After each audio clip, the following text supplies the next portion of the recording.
hear that, FBI? You thought that you'd be safe in your tower, CIA? isolated from the people below. Mainstream media? But the truth has undermined your foundation. You can't stop the truth. So many people now in the know. We now know. You thought that you'd see the day that you could just get away from the ones you betrayed, who raised their voices to say you won't be trusted anymore. It's all about betrayal. Absolutely. Well, good morning, good afternoon, good evening, ladies and gentlemen, wherever you're situated on this great, big, beautiful blue globe floating through the void of Yah's creation. It is Thursday, the 9th of October, 2025. And as always, I'm holding the mainstream media's feet to the fire. And now you can add to the list our own government. Yeah. We know that they lie. We know that they're basically, gaslighting and propagandizing everybody. And it's becoming painfully obvious to the casual observer. I mean, people are getting it across the board. And it's no surprise to yours truly because, we're not quite as stupid as the powers that be think we are. Anyway, welcome to the Thursday edition of the WTF Reports. I'm your host, Dave vonKleist. And we are broadcasting live, coast to coast, and we broadcast live from 2:05 Eastern Time, and that's 11:05 Pacific. And if you're listening during those times, that means you can call in. Yeah, because this broadcast goes into several replays, and of course, if you're listening to the archives, that's not live. But if you're listening during the times that I just mentioned, we're live, and you can call in. And the phone number here is 215-867-8255. And so I'll be happy to take your calls. I always appreciate input and people's opinions, even if they disagree. That's just fine. So anyway, where do I get started today? Well, the crack is in the dam has gotten bigger and bigger and bigger, and it's starting to create a flood. I mean, people all over the world are starting to see through this. It's not like it was like 50, 60, 70 years ago. People didn't have the internet then. I mean, you go back to when JFK was assassinated and when Martin Luther King was assassinated and Bobby Kennedy was assassinated, and all this stuff was not available. But now we have all over the world internet sleuths who are doing the diligent investigation that it seems our own FBI refuses to do. And also TPUSA refuses to do. And God forbid you should engage in any type of independent investigation because you're going to face the ire of the aforementioned organizations. They don't want you to think outside of their cage, outside of their narrative. They want you to just swallow what they throw at you, sit down, and shut up. Well, guess what? There's a lot of us who will not sit down, and we will not shut up. Anyway, I'm going to get to a couple of things, but first I want to mention that, today is October 9th, and today would have been John Lennon's 85th birthday. Now, I don't care what you think about John. I know there were some people, he wasn't a great dad, to be quite honest. I mean, back when he was a Beatle and the whole world was following them everywhere. I mean, he had his son Julian, and unfortunately, Julian and his wife Cynthia took a back seat. And I could sort of understand how that happens. I mean, my gosh, John Lennon, Paul McCartney, George Harrison, and Ringo Starr all got caught up in a whirlwind that I don't think that any of them understood, what was going to happen when they hit. And they became so popular, so unbelievably famous. I mean, the whole world became their prison when you stop and think about it. They couldn't go out in public. People were chasing them down, trying to rip their clothes off or pull their hair out so they'd have some sort of a souvenir. I mean, it was nuts. Beatlemania was crazy. It was crazy. Of course, you don't have that today, but back in the 60s, that's sort of the way it was.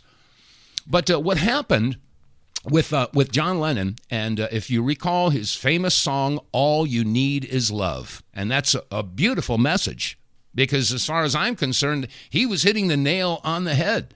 My God is a God of love, and I don't know about your God, but that's the way I feel about it. And he really was hitting the nail on the head. And you know something, folks? When the Beatles performed that on live television, all over the world. I was going to say coast to coast, but it wasn't just coast to coast. It was broadcast live globally. And it's funny because, people living in all these other countries who didn't even speak English, they could sing along with they didn't know what the words meant, but they knew what the lyrics were. They could sing along with Beatles songs. But the point is, and that's the reach that the Beatles had, that John Lennon had, the power that they had.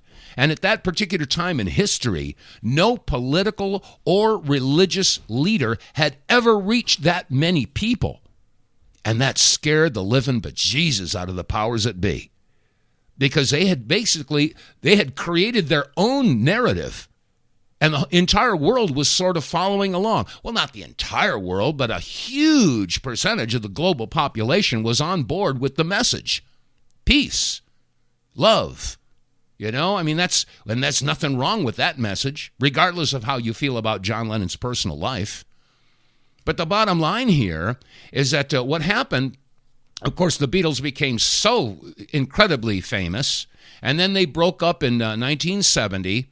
And they embarked on their own solo careers. And yeah, John Lennon went off the rails for a while. He got very heavily involved in drugs, and he was, drinking, and he broke up with Yoko and was, messing around. And he had he called the lost weekend. Well, it was, several years actually. But what happened in 1975 is when Yoko Ono became pregnant, and she gave birth to Sean Lennon, John had a change of heart, and he became a family man. He stayed home and he baked bread. He just put his whole career on hold. He says, I don't need to be a Beatle anymore. And what happened is he discovered how valuable the family unit was. And if you stop and think about the globalist agenda, do they value the family unit? I don't think so. So what happened is that John, after, being a house husband and letting Yoko handle all the business affairs, which may or may not have been a big mistake, but regardless, that's how it was. And John, like I said, became a family man, and that's when he started working. He decided he was going to get back into the music industry, throw his hat back into the ring. And that's when he was working on the album Double Fantasy. And he said, hey, let's get back out there. Let's go do it again. And the powers that be were scared to death. Seriously. I mean, my gosh, his voice was so powerful. And I don't mean that in a singing sense. I'm just saying is that the message that he carried and how many people around the world couldn't wait for John to get back into it. And so what happened? Well, he decided to start doing radio interviews, and I remember listening to the live interview on WRKO, and I think that's 680 AM in New York City. And I'd actually recorded that. I had the copy of that for years. And you can look it up, as a matter of fact. You go to YouTube and look up John Lennon's last interview on WRKO, and you can listen to it. He said some very prophetic things. He pointed out that, all of the people out there that stood for peace, Mahatma Gandhi, JFK, he rattled off a bunch of different people who stood for peace, and they were all murdered violently. And then he said something that really stuck to me. I didn't realize it at the time, but he says, hey, I've been preaching peace and love for years. What does that mean for me? And wouldn't you know, hours later, he was assassinated. So I remember, of course, everybody was very upset, very sad. I mean, my God, the whole world went into mourning. And as far as I can recall, it had never happened before, and it hasn't happened since. Every radio station in this country, they didn't just have a minute of silence for John Lennon. They shut it down for 10 minutes. I remember that day. You could scan the dial. You could go from one end of the radio dial to the other, and it was dead silence. Nobody was broadcasting. Again, how many people in this world have ever had that type of influential power that would be demonstrated by this type of action. But the point is that several years later, I remember reading a book written by a guy named Fenton Bresler, and the name of the book was Who Killed John Lennon? And it got into the CIA MK Ultra assassination program, and it looked at the life of Mark David Chapman. And you would be shocked to find out the connections that David Chapman had with the CIA. And, of course, many of their operations around the country involved putting their agents in YMCAs. And anyway, I'm not going to spend a whole lot of time on this, but the point is that whenever a person has that type of influence, they become a direct threat to the powers that be, to the cabal, to the Khazarian mafia, whatever you want to say. And then you apply that to some of the other famous individuals and entertainers who met an early demise. And I can't help but think of Michael Jackson, for instance. He was just about to embark on his new tour. And what was the name of the tour? I can't quite remember, but I know the big hit song that he had. You may recall, all I got to say is that they don't really care about us. What kind of message do you think that was sending to the listenership? So, all of a sudden, Michael Jackson dies of an overdose. Well, then you look at Prince. Okay. Oh, by the way, as far as Michael Jackson was concerned, he was also exposing the music industry and their skullduggery and evil satanic directions that they were taking. Well, we can't have that message getting out. And then there was Prince. And Prince was talking about, all of the stuff that was going on behind the scenes. He was exposing the chemtrails issue. He was also exposing the nefarious actions of the music industry. So, I'm just, I'm sort of tumbling down memory lane here, in as much that it's John Lennon's 85th birthday. And not that, like I said, not that I worship John Lennon or anything. I admired him. I admired him for his outspoken demeanor and his message of peace and love. And regardless of what his history was, we all can be forgiven no matter what. We all make mistakes. Lord knows I've made mine. And Lord knows you've made yours too. So anyway, I just wanted to touch on that because, I'm wearing this, I got this sweatshirt here with Charlie Brown on it, hanging his head, and he says, I still miss John Lennon. So anyway, I just thought I'd throw that in there. Happy birthday, John, wherever you are. And for all the other people who stand for peace and love, peace sign, love. Yep, good message. There's nothing wrong with that. Okay, I wanted to get that out of the way. There's a couple of things also, and by the way, that's what relates to the murder of Charlie Kirk. Think about that. Charlie had become a very, very well-recognized public figure, not just here in the United States, but all over the world. People were following Charlie Kirk. And if you don't believe me, just do a little bit of searching and you'll see how many memorials over the past month have been held in places like South Korea and England and Spain. All over the world, people said, oh man, Charlie's gone.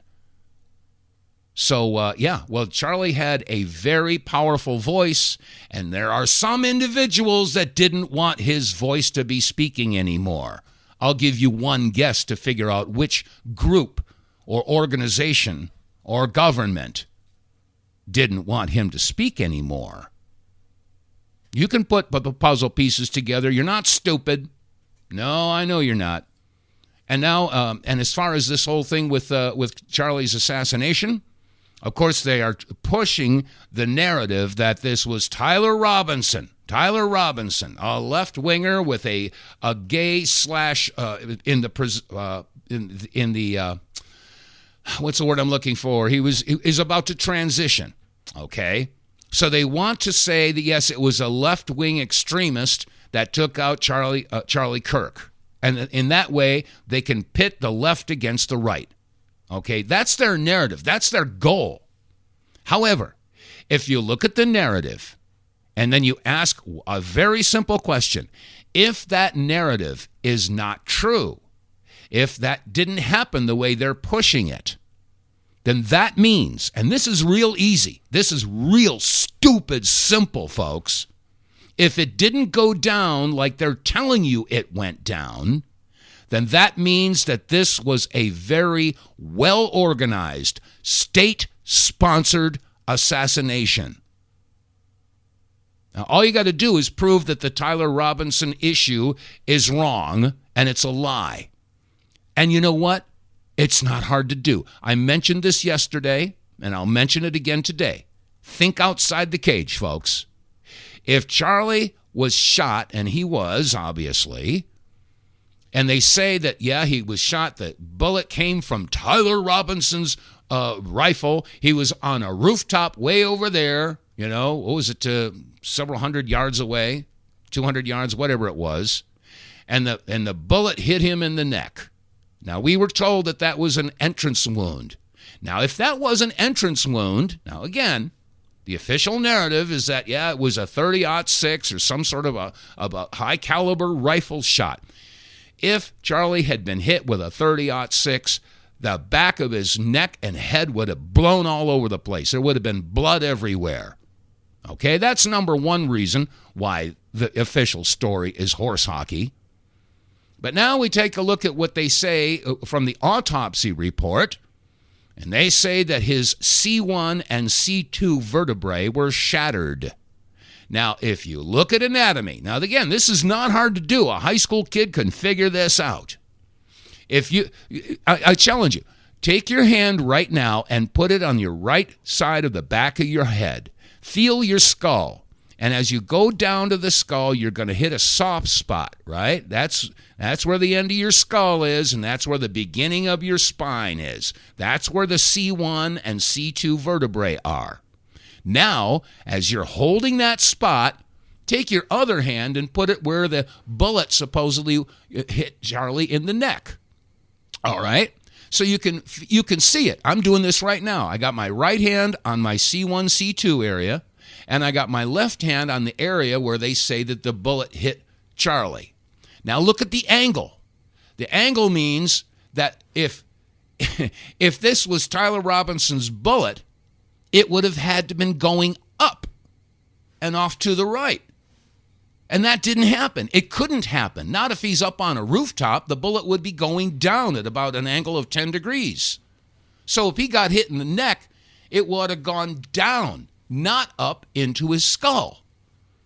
So the point is that wound that we all saw was not an entrance wound. It was the exit wound, which means that Charlie was shot from behind and from up above, which means that the Tyler Robinson narrative is BS. Now that alone should show you that this was not a Tyler Robinson hit, and that the entire narrative is designed to keep you off track. They don't want you talking about it anymore. This is why I believe TPUSA has done absolutely nothing to investigate Charlie's assassination. And those who have the audacity and the unmitigated gall to do their own investigation, people like Candace Owens, people like Ryan Mata, people like Dave Smith, people like Tucker Carlson, they're all thinking outside of the cage. And should they be condemned for it? Well, there are a lot of people that are doing exactly that. They're condemning them. They're berating them. They're insulting them. They're just going after Candace left and right. Now, Candace may not be 100% right on everything. I'm not saying that her words are verbal gold, but I am saying that she's thinking outside of the cage. And well, she should, and so should every single one of us, because if we don't find out who did this or who was behind it, we're screwed. And the bottom line here is that I think whoever did it, they know that they're screwed. Because like I said, if what I'm saying here is true, and if the evidence and the common sense holds water, and that Tyler Robinson is nothing more than a patsy, and you put that off together with, what's his name, George Zinn, the older guy that was a distraction, He dropped his pants and said, I did it, kill me. And that was a distraction to let the real shooter get away. And then there were some other distractions as well. So, and then you have to ask the question again, why is TPUSA withholding the video? Oh, well, we gave it to the FBI. Oh, I feel just great about that. You give it to the FBI, and they're the ones that are pushing this horse hockey about Tyler Robinson. I feel just so comfy and warm and fuzzy that the FBI has those videos. They could put this whole thing to bed if they would release the video documentation. But no, they're not doing that. They're doing everything they can to withhold that information, and TPUSA is very strangely silent, and that is suspicious. That is sus as... It's real suspicious. Let me just put it that way, okay? And with all the internet sleuths now, they're all looking and digging into Erica Kirk's background. And my goodness, there's some very interesting stuff about Erica Kirk and her family. And people are also looking at Kash Patel's girlfriend, and she has a very interesting background. Of course, like I said, 60, 70 years ago when JFK was assassinated, nobody had access to the internet, and like it was very hard to do any independent research. We just had no choice, but we had to swallow the Warren Commission and tell, Oswald was a lone shooter. Okay. Sirhan was a lone shooter. Okay. Yeah, they tried to tell us the same thing about James Earl Ray, and the Martin Luther King assassination. And then, of course, like I said, I mentioned that John Lennon's assassination. These are all crazy lone shooters. Yeah, right. But in this case, in this day, in 2025, there are a lot of people who know how to do deep research, and they know how to dig up backgrounds of all kinds of people. And so lots of stuff is being uncovered. And like I said, it's real simple, folks. If the Tyler Robinson narrative is false, then that means that this was a highly organized, orchestrated, state-sponsored assassination. And then you have to ask, who would benefit from it? Certainly not the conservatives, and certainly not the liberals. So, who benefits? Who would be, shall we say, would feel most threatened by Charlie Kirk's words? Well, it's not hard to figure out. So, now, and this is one of the reasons why Netanyahu is out there saying he wants to take over TikTok and go after X. Now, if you've got nothing to hide, you've got nothing to fear. Why do you suppose that they're going after all the media like this? This is insanity. It's madness. And until America pulls their head out of the sand and starts to understand what is going on, people got, our entire media is being completely taken over. Taken over by whom? What connections might they have?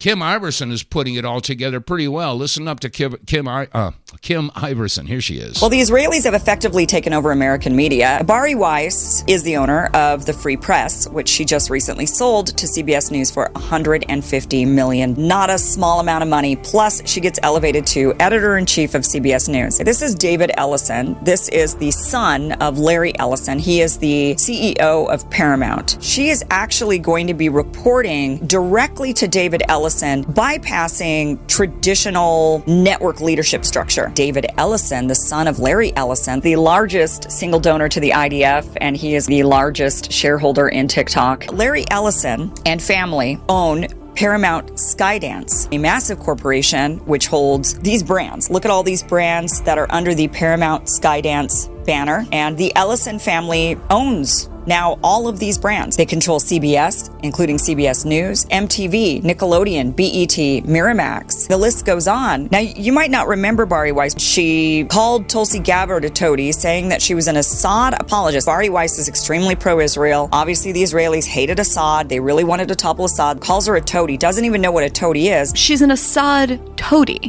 What does that mean? She is What's a toady? I think that I used that word correctly. Jamie, can you check what toady means? This wasn't a well-deserved promotion to editor-in-chief of CBS News. She's a Netanyahu toady.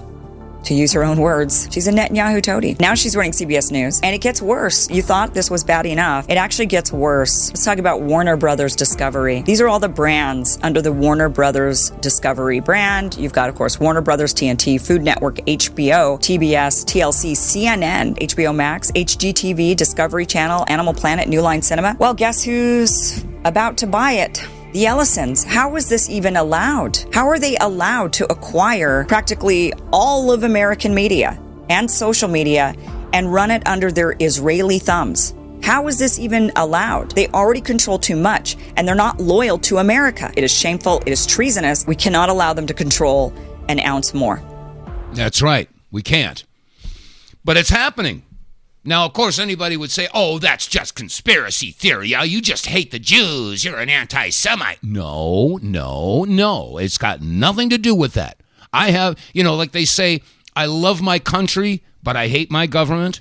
You've heard that before. Well, I got no problem with the Jews, but I have a very serious problem with the Israelis. And by the way, when you talk about Jews, we have to know which ones are the real ones and which ones are the imposters. And that's it's not too hard to figure out. Just do some research on the Khazars, okay, and the Ashkenazi, and you'll figure it out. It's not hard to figure out. But and oh, by the way, did you know? Of course, they had the ceasefire, and they're having these all the talk about the hostages being returned. 48 hostages. 48 hostages. Wait a second. How come we don't hear anything about the hostages up in Israel? I mean, there are reports of anywhere between 4,000 and 6,000, maybe even more than that, Palestinians who have been held in Israel for years, and many of them are children. How many of them have been brutalized, beaten, tortured, raped, or had their organs harvested? Those are legitimate questions because those are things that have been reported that have been going on for a long time. As a matter of fact, there's a guy here, I would play the audio. He speaks English, but with a very strong accent. Let me see. This is an ex-IDF soldier talking about the dark side of his army. And he was testifying before Knesset. And I will do my best to read as this goes on. Let me see. I'll just leave that audio up in a little bit in the background. He says, me and my team of snipers, and when you serve as a sniper in the West Bank and Gaza, you're inside Palestinian cities and towns. But more than everything else, you're inside Palestinian homes. Almost every night we did an operation that is called Straw House. A straw widow. Bleh, slow down. He goes really quick here. Let me see. Almost every night we did an operation that is called a straw widow. Okay? A straw widow is when you take a private Palestinian house and turn it into a military post. It means that you have to storm the house in the middle of the night, drag all the family members from their beds, and put them in one room so they won't bother us. Then we put out our sniping rifles. And me, as a spotter of the team, I would put my thermal camera in one of the rooms. Then we start scanning the city. And during that time, if one of the family members wants to eat, to drink, to take medicine, go to the bathroom, they need authorization from us because it's our house. It's not their house anymore. A straw widow could be 2 hours or 4 hours or 6 hours or 2 days. And after that ends, we just take all of our weapons and everything, and we go back to the base. And when we go back to the base, the first time we did it, I understood that we ruined that Palestinian family's life. Not because we had information, not because we want to shoot at someone, because they told us this is a routine operation. You have to be with your sniping rifles inside of a Palestinian city. And was brought up on the idea that I have to protect Israel. That what I am doing is in the Israel army, what I'm doing in the Israel army is protecting Israel. Israel, and that wasn't protecting Israel. It was controlling Palestinians, and that's another thing altogether. So you asked me how I became an activist. I served in the IDF. And I think as an Israeli, we have the moral obligation to speak out what we did as soldiers. Let me see. Moral obligation to speak about what we did over there. It's not a secret that belongs to me as a soldier or as an Israeli. It's something that everybody should know that I was doing almost every night, straw widows like I did. But every day we had checkpoints and Palestinians needed permits. And now fighting in Gaza and arrests, it's an ongoing occupation of 57 years. That's what he said. I'm just reading the transcript. So yeah, they're admitting it. As a matter of fact, there was another clip I played yesterday, and that was a tough one. These IDF soldiers, they're suffering severely from PTSD because they get back and they realize the horrors that they have inflicted upon these women and children and these Palestinians. It's just so yeah. Israel is being outed right now, and I think this is why. And I played the clip yesterday, and if you haven't heard it, well, let me see if I can pull that clip up here.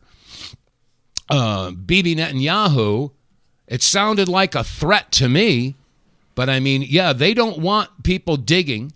They don't want people noticing. So Bibi said the following, and I played this clip yesterday. I'll play it again. Here it is. Oh, yeah, there we go. Iran is developing now ballistic missiles that are intercontinental ballistic missiles for 8,000 kilometer range. What does that mean? They add another 3,000 kilometers, and they've got under their atomic guns, New York City in target, Washington, Boston, Miami, Mar-a-Lago. Okay? So that is a very great danger. You don't want to be under the nuclear gun of these people who are not necessarily rational and who chant death to America. Mm-hmm. Okay, so what does that mean? Well, we all know that for decades, not just a few years, decades, over 20 years, Bibi Netanyahu has been saying over and over again, Iran is only a few months away from a nuclear bomb. Iran is only a year away from a nuclear bomb. They've been working on a nuclear bomb. Iran's going to have a nuclear bomb within months. Iran could have it within weeks. And he's been going on over and over and over and over and screaming Iran's the bad boogeyman. Iran hasn't invaded or bombed anybody. But Bibi, you have. As a matter of fact, it was reported on the day that Charlie Kirk was assassinated and everybody's attention was drawn to that particular issue. It was reported that Israel bombed 7 countries. 7. And as we speak right now, there's supposed to be a ceasefire. Well, guess what? Footage has just arrived. They're still killing people. Israel doesn't care. They don't care. They're going to do any doggone thing that they want. And so I can't help but think that if Bibi was screaming about Iran and a nuclear bomb, they're going to have a nuclear bomb in a matter of weeks, nuclear bomb in months, they're going to have it, they're a threat, blah, blah, blah, blah, blah. Well, now he's threatening that Iran is going to send off missiles with nuclear warheads and hit Washington or New York or Boston or Miami or Mar-a-Lago. That sounds like a threat to me. Is it possible? Is it likely that Israel might launch a missile into the United States and then blame Iran? There are a lot of folks out there that are scared to death of an imminent terrorist attack. I've heard some people say, yeah, what's about to happen is going to make the 9/11 attack look like a walk in the park. And again, you have to ask the question, who would benefit from it? Something has to break. Something has to create a big distraction to get away from all this exposure that Israel and Bibi Netanyahu are facing right now. And they are being outed. People all over the world are noticing what's going on. And so what do you suppose is going to, well, how do you suppose you create a distraction? What kind of a distraction? I mean, we're talking about huge news. Even Candace Owens said that, that if the truth about Charlie Kirk comes out, this is going to have international ramifications. Of course it will. If it turns out that Charlie Kirk was indeed assassinated as a result of a very highly organized, orchestrated, state-sponsored hit. And then again, you have to say, who do you suppose would do that? And then, of course, if Israel has that type of control over our media, and I can't believe that Bibi Netanyahu even said that, hey, look, we've got to use the weapons that are, he said we're at war or something like that. He says we have to use the weapons of war, and the weapons today are information and social media. So we're going to have to take over TikTok. We got to stop that. So he's going to buy TikTok? Is that what is going to happen? Larry Ellison? Who's going to take over X? And they're out there. They're flat out saying this, the quiet part out loud. Now, I don't mean to be on a soapbox today, but I mean, I'm watching what's going on here, and I would tend to agree that the possibility, if not likelihood, of a false flag or a terrorist attack, it's coming. It's coming soon, because they can't stand the scrutiny that's going on right now across the board. So anyway, I'm sounding the alarm bells. I'm not saying anything is going to happen. I'm saying it's possible that it could happen. And if it does happen, we have to ask the question, who would benefit? Anyway, wow, I can't believe how much time has gone by. I've been pontificating for quite some time. If you want to, if you think I'm nuts, give me a call. The phone lines are open. 215-867-8255. Okay, I'm going to change gears for just a second here. Where is it here? Oh yeah, I got to replay this. This is something that came up a couple of months ago, and I saw it reposted, and I thought it bears repeating. Now, we all know that this issue about illegal immigrants has been back in the news again. Of course, we got this government shutdown. The Republicans are saying that, this continued resolution, there's nothing that's changed. The Democrats signed off on it for several times. We haven't changed a doggone thing. And yet the Democrats are screaming that, it's the Republicans who are going to take away your health care. Yeah, it's up to the Republicans' fault. Wait a second. Wait a minute here. There was a woman who did quite a good analysis. Let me see if I can let her say it in her own words. Let me see. Where did it go? I was going to record that, but I had a bunch of stuff that was going on here in the house. But, okay, let me see. Is this at... Yeah, here it is. This woman spells it out very clearly. Yeah, this is... The Democrats want to blame the Republicans, but you know what? They're basically trying to CYA. They're covering their own butts because they screwed up and they did something stupid, and they want everybody else to pay for it. Here, listen to this. Okay, let me explain to you how this shutdown is a blue state bailout, because you're being lied to about everything. So you have every state that has their state Medicare. Then it gets subsidized by the federal government, our tax dollars, to subsidize more Medicare for the citizens of that state. What has happened, and I'll give you an example. Ohio does not provide Medicare or free medical for illegal immigrants because it's a red state. The blue states, on the other hand, do. So what they have done is they pissed through the state money, pissed through the subsidiary money that the federal government, us the taxpayer, provided, and they gave it to the illegal immigrants or illegals that are living in their state to buy votes, basically. This is what this is all about. Let's not candy coat anything.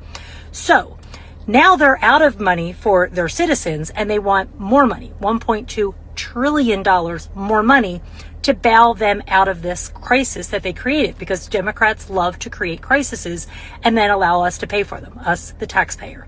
That is exactly what's going on here.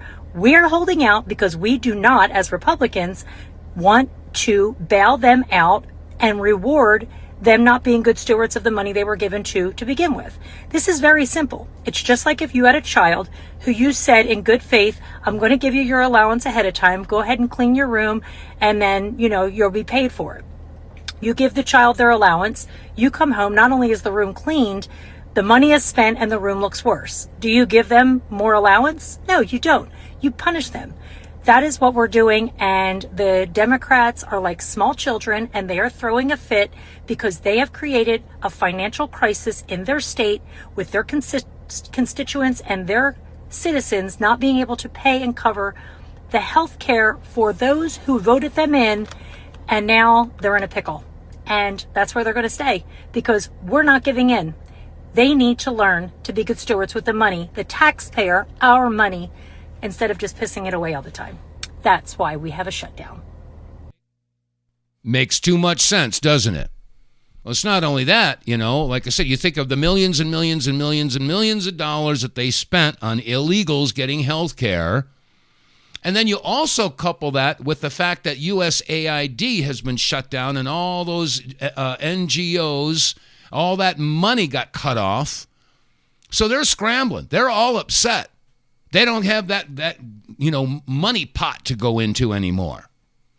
So yeah, I'm not one to want to play Republicans versus Democrats. We've all heard they're two wings of the same bird, and this whole crisis could be orchestrated anyway, just to keep everybody talking and say, oh, I hate the left. Oh, I hate the right. Yeah, the Demtards. Oh, the Republitards. Keep the right and left at each other.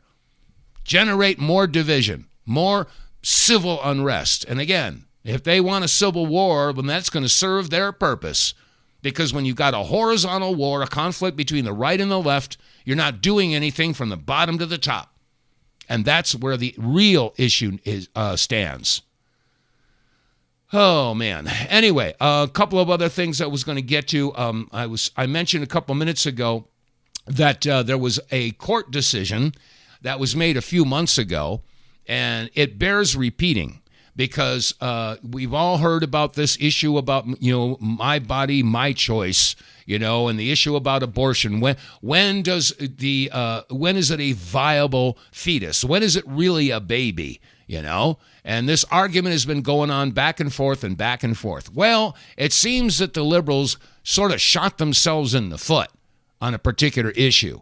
And this is something that was decided by Democrat lawyers and Democrat judges. Okay? Listen to this. Boy, you liberals, you sort of shot yourself in the foot on this one. Listen to this.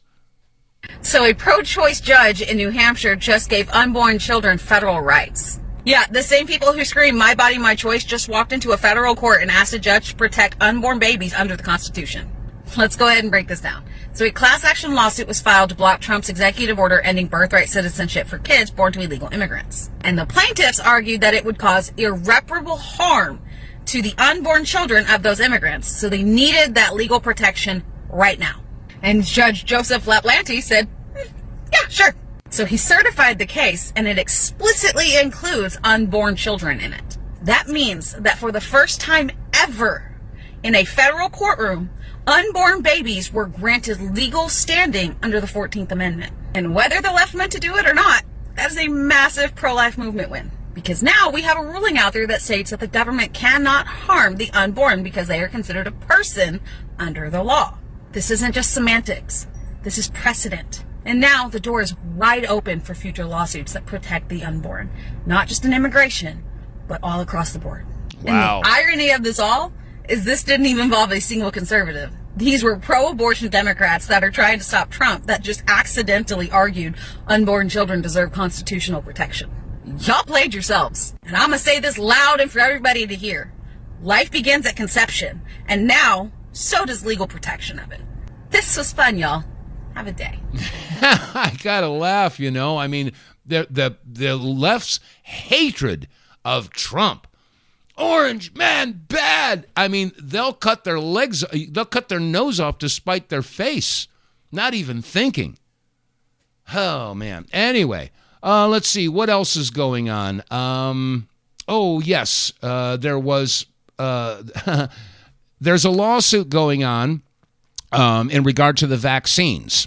But before I play that, I want to remind everybody what Ursula von der Leyen was saying about the vaccines. Now, we all know that the World Economic Forum and Gavi and all this other stuff, they are desperate to vaccinate every human being on this planet. It's all part of their population reduction, the plan that they have for euthanasia. Okay? Anyway, this is a reminder of what Ursula von der Leyen had to say. A better world also means a healthier world. And vaccination is our best chance to do this. Vaccines have saved millions of lives in the past 50 years. But right now, millions of children are still at risk. They need vaccines. Oh, my God. So we must continue to support vaccination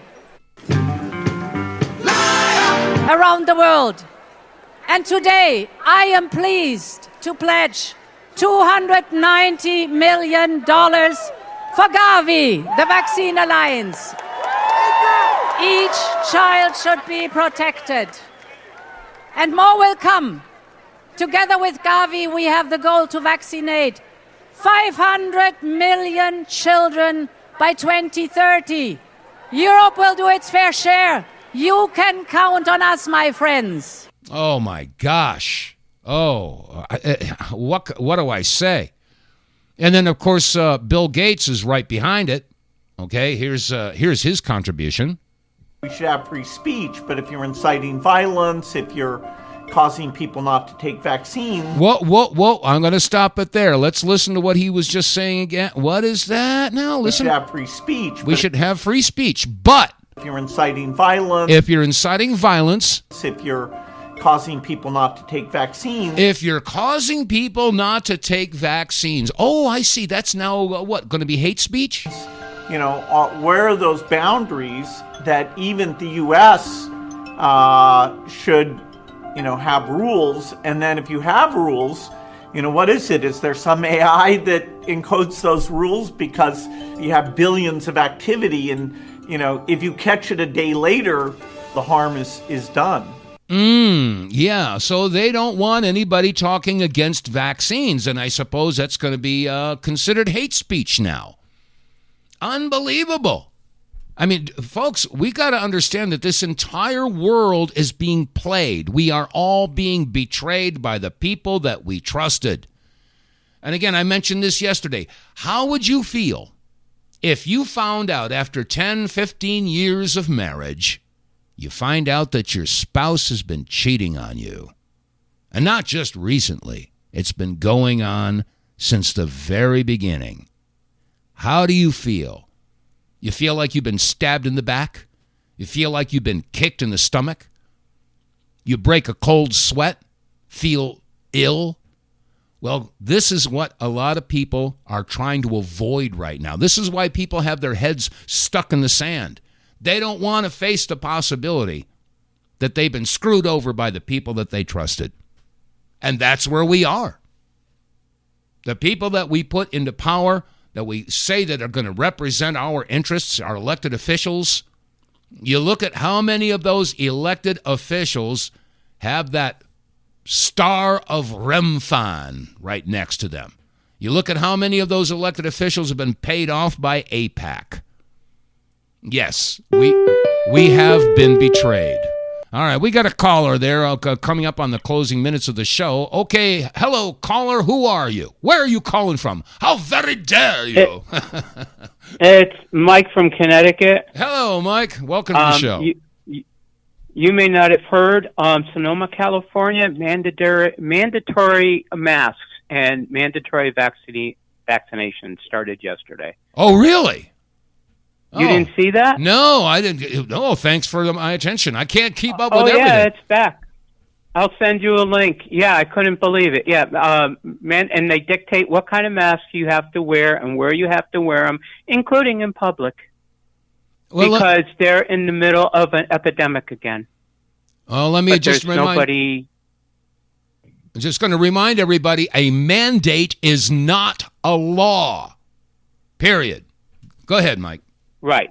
They're making recommendations. And the second thing is, I was watching the news, and the mainstream news is praising Donald J. Trump for his peace initiative in Israel. They think he's fantastic. Mm-hmm. He's the best thing since sliced bread. Yeah. So in one day, everything changed. Yep. I'm not Now they love surprised. him. I'm not surprised. But, again, I don't hear a word about all of the hostages. Of course, the Israelis call them prisoners, as if they committed a crime. But these are hostages being held in Israel.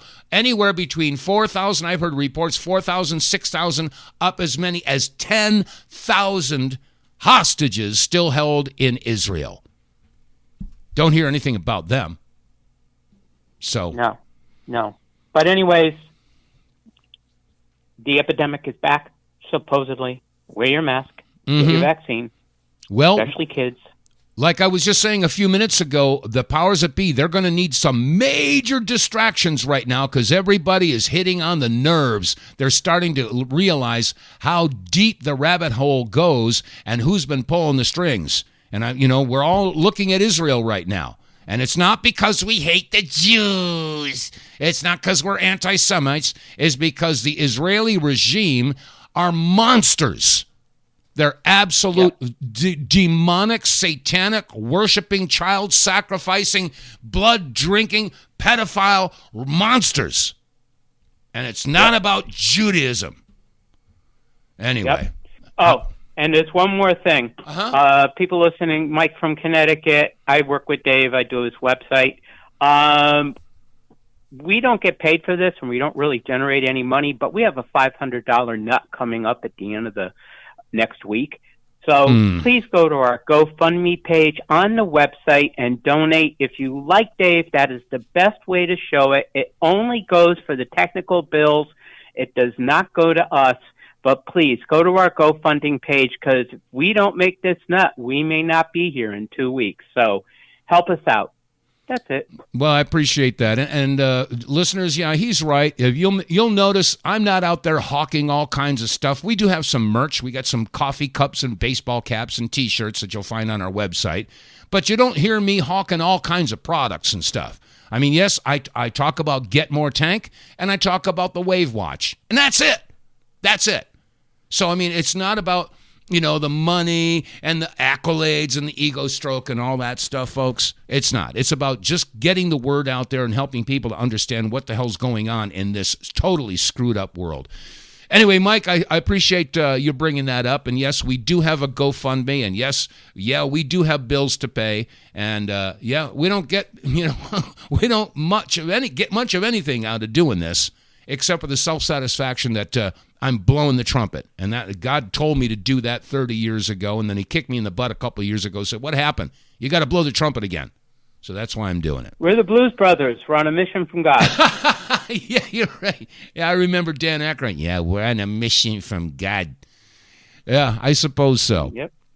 All right, Mike. Well, thank you for calling in and reminding me that, I should mention that we do have a GoFundMe. And, yes, please go to our website, TheWTFReports.com, and, make a donation. We could really appreciate that because we do have bills to pay, and we're not getting anything. As a matter of fact, I haven't made any sales with Wave Watches this month. So it's all coming out of our pocket, and it's a labor of love. So if you want to support us, that's a good thing. All right, well, we're flat out of time. I started using the Wave Watch, and it worked. Oh, yeah, you've been using it, too. Excellent. Hey, Mike, thanks for the call. The music's playing, and we're flat out of time here. So God bless you. And, dear listeners, again, if you're listening on YouTube or BitChute or Rumble or Facebook, remember to click like, share, and subscribe. And above all else, word of mouth is the best advertising. So tell your friends and your family and your co-workers that there's a fun radio show that's very informative, and I'd appreciate it. All right, that said, it's going to wrap it up for the Thursday edition of the WTF Reports. I'll be back again tomorrow for Freaking Out Friday, and I hope you'll be joining me there. So until then, God bless you all. Stay safe, stay free, and I'll see you tomorrow. No, you